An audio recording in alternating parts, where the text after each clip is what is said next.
3. Oh yeah, that is the sound of money.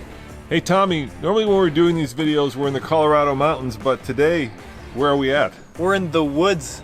Yeah, we're always in the woods. Yeah, but these are the northern woods. We're outside of Seattle, Washington with the new Mercedes G550. And what's the question we want to answer today? We're gonna find out if off-road, if this G-Wagon is the best Wrangler you can buy. Now this, of course, is the Mercedes G-Wagen, which is legendary for being extremely comfortable, extremely posh, but also extremely off-road worthy. And this is a new one, but we're gonna find out if it's still more than just Hollywood Boulevard rated. Yeah, and extremely expensive. How much does this bad boy cost? That's like $134,000. Yeah, $134,000. So we're gonna see if it's, what, 3 Wranglers worth of Mercedes? Yeah, we are.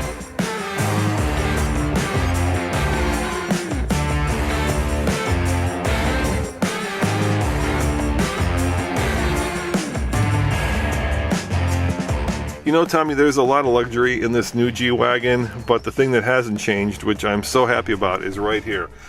These 3 little buttons make this more than a poser. Yeah, so this G-Wagon is a permanent 4-wheel drive SUV, body-on-frame SUV, which means that there's no way to manually select 4-wheel drive, which means it normally has an open center diff, so you can drive around without it, you know, giving you issues around corners. But if you push number 1 here on our diff locks, it'll lock the center diff, locking it into permanent 4-wheel drive. Number 2 will lock the rear end, and then number 3 will lock all 3. So you got a lot of flexibility on how you want to kit this truck out when you're off-road. And then this little button right here is the secret piece de resistance, of course, of this truck. That, of course, is a proper low range because this has a transfer case. Let's get this thing in off-road mode. I think we don't need actually more than the center diff at this point. Yeah, so to turn my center diff lock on, I just push that button. Yellow means it's trying to engage, red means it has engaged. Of course, it says differential lock engaged, ABS and ESP unavailable, so traction control is off.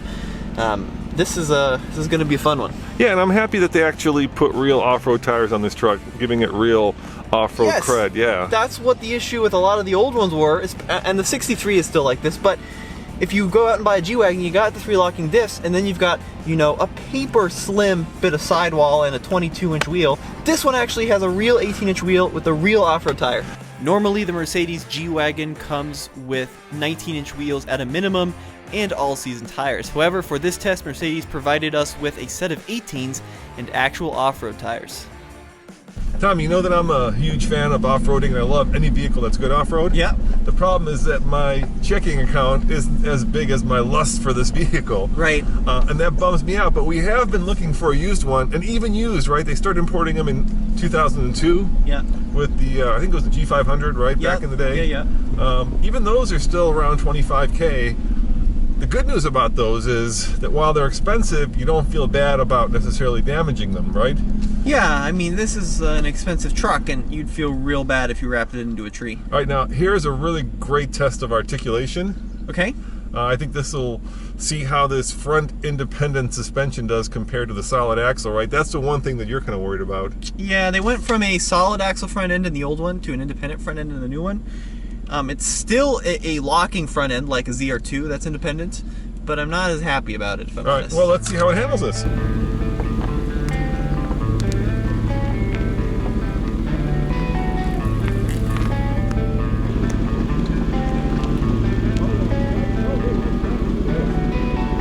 Now, our independent front suspension does hurt us. It doesn't give us that flexibility when we're on, you know, an articulated portion like this, but in the back, we do have a solid rear axle, which means that this wheel is nice and articulated. Look at that clearance.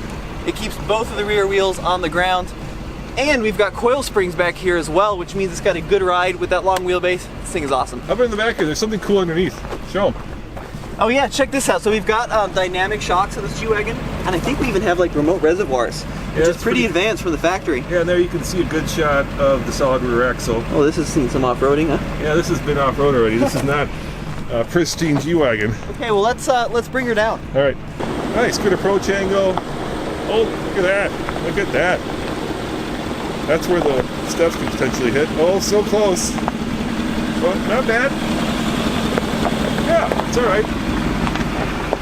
So if you're wondering what we're doing out here in the woods at all with a $134,000 Mercedes SUV, You gotta understand, this G-Wagon ain't no ordinary SUV. First of all, it's a body-on-frame construction, so it's nice and sturdy like a proper off-roader. This right here, that's a metal bash plate in a $140,000 Mercedes with a genuine tow hook. And that hides an independent front suspension, but one of only a few vehicles available on the market with a locking front differential. Now here comes the really cool part and why I'm so excited to be out here today. See these? These are actually proper off-road tires. That's right, a proper off-road tire. These are the Falcon Wild Peak, so pretty much the exact same tire you can get on a new Gladiator Rubicon, and they're mounted on a normal sized wheel. This isn't like a 22-inch wheel, this is an 18-inch wheel, which is perfect for off-roading. We've got side-by-side coming through here, because we are in off-road world here. Hold on, let me show them.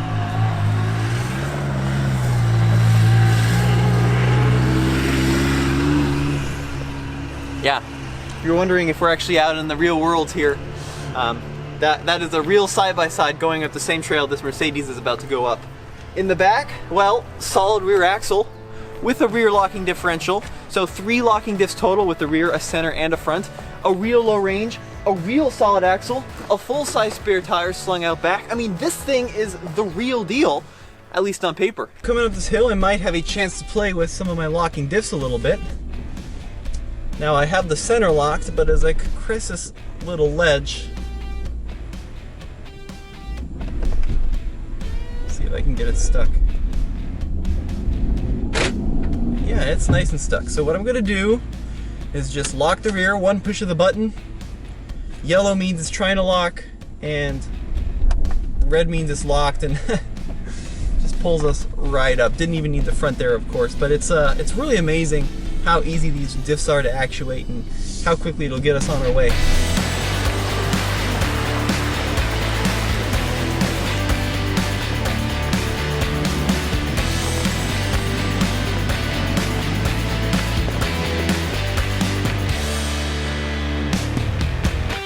You know, Tommy, I love the Wrangler, but it does have one big shortcoming in my mind, and that is it's only available in a 4-cylinder turbo or a V6. Now this, of course, is a proper German V8, 416 horsepower, over 450 pound-foot of torque, 2 turbos, and of course, way more power than you need, but is it way more power than you want? Because if you want more, you can also get the AMG 63 version of this, which actually has, well, even more horsepower, but for out here, this is plenty. So I don't think we'll be using it, but why don't you show them something really cool about this engine, and that is where it dumps out. If you need further proof that Mercedes isn't kidding around with their off-road tech, well, you gotta find that exhaust placement. It's not in the back, you know, where you'd expect it to get squished on a rock, or it's not poking out on the side where you expect it to get smashed during a breakover test. It's actually hidden well underneath the frame there, which is super cool. And you can see all the cladding underneath this. Now, the one area that I am not so happy about, if I'm being totally honest, are these side steps that hang down a little bit too low. But other than that, I mean, God, this thing is cool. Believe it or not, after what, more than 30 years, this is only the 2nd generation of the G-Wagon. It started out as a military vehicle that Mercedes built for the Shah of Iran, and it's become, well, iconic. It's the go-to wagon for many rappers.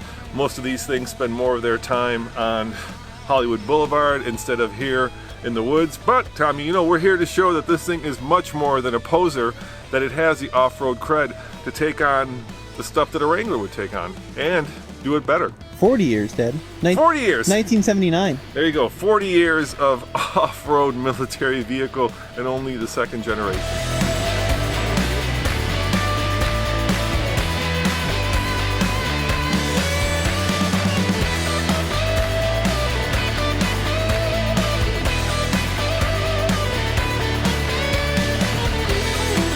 Tom, you know how a Jeep Wrangler is trail rated on the Rubicon Trail? Yeah. Same thing for the G-Wagon. Check this out. Look at down there. They test this on a mountain called Mount Shekel in Austria, and it's supposed to be very, very difficult. I'm not sure if it's as difficult as the Rubicon, but hey, Mercedes, if you're listening, me and Tommy, we're available to find out. The interior in this new one is really nice, right? I'm not a big fan of fake carbon fiber, but it works in here. Yep. I love these vents. They're really cool. Yeah, they're pretty old school. Yeah, they are pretty old school. And this one, at least compared to the old one, is much more comfortable, right? We're not no longer kind of sitting straight up. Well, the issue shoulder to shoulder. Yeah, one of the issues with the old one, and it's kind of what made it so good off-road, but it was really narrow. Yeah. So if you've ever been in an older G-Wagon, it's like you're sitting 2 inches from the person next to you. You know, this new one actually has a much more usable interior. It's got the newest Mercedes displays. So it certainly is better, but it kind of misses some of the old charm. Yeah, and the question I've been struggling with on this whole test drive is it 3 times better than a Wrangler? Because let's face it, the new Wrangler is really nice inside. It has basically all the same stuff. Right. There's much more aftermarket support for it, and yet this thing costs 3 times as much. Well, I mean, I think the answer is, and this is going to be a really boring answer, but if the market will pay 3 times the amount of a Wrangler, then it's worth 3 times the amount of a Wrangler. And let's face it, these guys are red hot right now. They're flying off the shelves even at $134,000. Right, and also, for being honest, if you're in the market, we're always honest, Tommy. Yeah, we're always honest. But if you're in the market for a G-Wagon, especially like a G63, yeah, you're probably not at your dealer looking at a Sport S Wrangler. You know, it's like, I think this is one of those cars where if you want a G-Wagon, BMW's not going to convince you by going to an X7. You know, Audi's not going to tantalize you with the Q8. You're going to get a G-Wagon.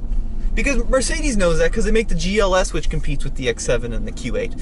This car is a unique, niche vehicle that kind of is in its class of its own. Wide angle rear camera. We have a wide angle rear camera. We have a regular angle rear camera, and we have, what's this one? It's not touchscreen. Oh, not touchscreen. It's for a hitch. That's for a hitch, so it will tow. But we don't have a front camera. No front camera. How about the panoramic? Do a panoramic. No, we have active parking assistant. Oh. But no panoramic. No front camera. That's kind of a bummer. The turning radius isn't great, Tommy. No. That's the one bad thing about this. No, the turning radius isn't good. Yeah.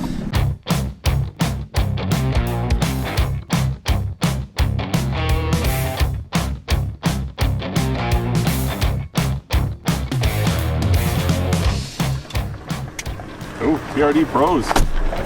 There you go. Yeah, but do they have locking front diffs? Yeah, do you have locking front diffs, huh?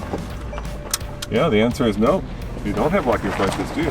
What? You have a V8. What was that? What was that? I couldn't hear the answer. What was that, TRD Pro? Yeah, I couldn't hear the answer. You know, Tommy, I do love this G-Wagon. It's, in a way, the ultimate off-road vehicle. I think it probably needs about a 2-inch lift. Maybe that might be difficult and expensive, but I guess if you can afford $134K for a G-Wagon, you can probably afford whatever it takes. Now, the only issue that I'm struggling with at the end of this video is, which do I want? This one or the last generation G-Wagon squared, which still are around $250,000. And I think, yeah, I think I'd go with this one. How about you? This or 3 Wranglers? Well, I don't have much of a use for 3 Wranglers. You know, financially it doesn't make a lot of sense to me because it's, you know, tremendously expensive. You can get faster cars, you can get more off-road worthy cars for the price, you can get more comfortable cars. Yep. But this just does everything so well, and it combines those 3 in such a cool package. Yeah, if I had the money and, you know, I had more than that and I actually wanted to use it, I would do this all day long. You can also get a bunch of those. Show them. TRD Pros. Yeah, you can get a bunch of those for the same price. There's 2. You still have money left over for a Wrangler. Maybe not the Rubicon, but the Sport. All right, let's get out of the way and let's call it a day. Thanks, guys, for watching. Remember, come back to TFLcar.com for more news, views, and, of course, G-Wagon off-road reviews. Who else does this? Us. That's it, man. Let's go.